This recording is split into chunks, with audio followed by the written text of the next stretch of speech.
Now is Democratic Senator Alyssa Slotkin of Michigan. She's a member of the Senate Armed Services Committee and the Homeland Security and Government Affairs Committee. Senator, thank you very much for joining us tonight. There's a lot to talk about here, but I want to begin with that line that you just heard Donald Trump say, winning big in Iran. Well, look, actually, while that speech was going on, we had one of the largest military operations going on in Iran right now. And he conveniently said very, very little about the war. I mean, I think, when he first announced he was giving this speech, I actually thought this was just a way to distract the American public from realizing the ceasefire is completely gone and we are now back in serious combat operations with really no clear end in sight. And I think what's interesting is that the president thinks he can tell the American people, we're winning, we're doing great, when they still know the price of gas. He went on and on about how the economy was the best it's ever been. People aren't stupid. And I think the president just believes he can wave his hand. And on the war in Iran, there's really only three things to do here, and none of them are great. One, we can continue what we're doing, kind of these nights of combat operations, and then they shoot back at the Gulf states and at our installations. Number two, we can escalate to de-escalate. We can do even more force. The president hasn't ruled out sending in ground troops, doing more to try and get to some new place.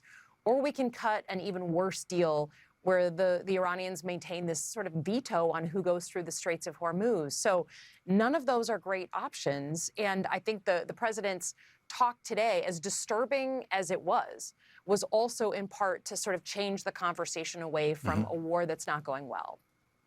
He focused on Michigan in some of his comments and about a voter registration investigation in Michigan. What was your reaction to that?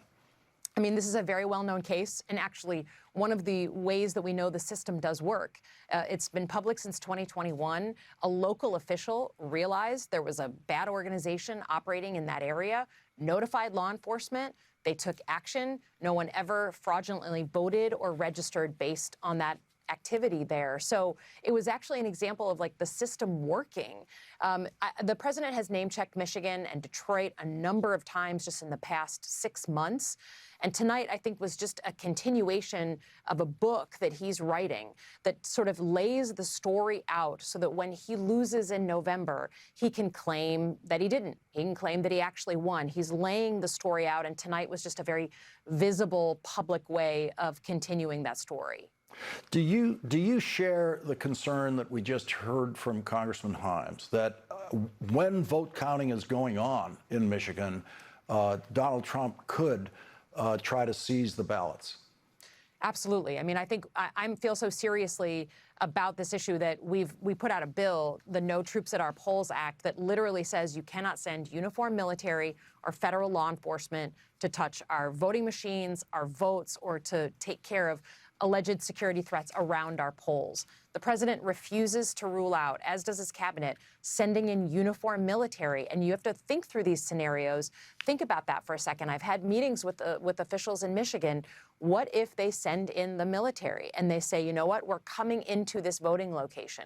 We're going to seize machines. What will we do? What if they don't have a warrant? I mean, these are some really scary kind of tabletop exercises, things that we're having here because the president has made clear this is not a joke to him. This is not something he just says kind of offhandedly. He's obsessed with it. And so he's willing to really do anything to win, quote unquote, in November. And this time it wouldn't be about trying to get a mob of Trump supporters to attack a vote counting facility in Michigan. It would be sending in federal agents. Well, look, I mean, he has already created, there's an authoritarian playbook that plays out whether you're here or in Europe or in former Soviet Union that people use. And one of the big things they do when they feel like they're going to lose, when they feel like they're in trouble, is they create security incidents. They create events where only they, the federal law enforcement, federal military, have to come in and solve that problem. So I've been asking over and over, do we actually see a credible threat to our polls, to our voting, our ballots, to our voting machines? And the president keeps regurgitating, like he did tonight, the same information we've had for many, many years, redacted, put out on these websites that just reinforce the same thing. There is not a threat that would require U.S. military or federal law enforcement to respond. So I think that we just need to be awake to the fact that what we heard tonight, what we saw in real time, was a paranoid president who was willing to do anything and use the bully pulpit to do anything he can to claim victory in November, whether he wins or not. Michigan Senator Alyssa Slotkin, thank you very much for joining us in this important coverage tonight. Thank you. Thank you. And coming up,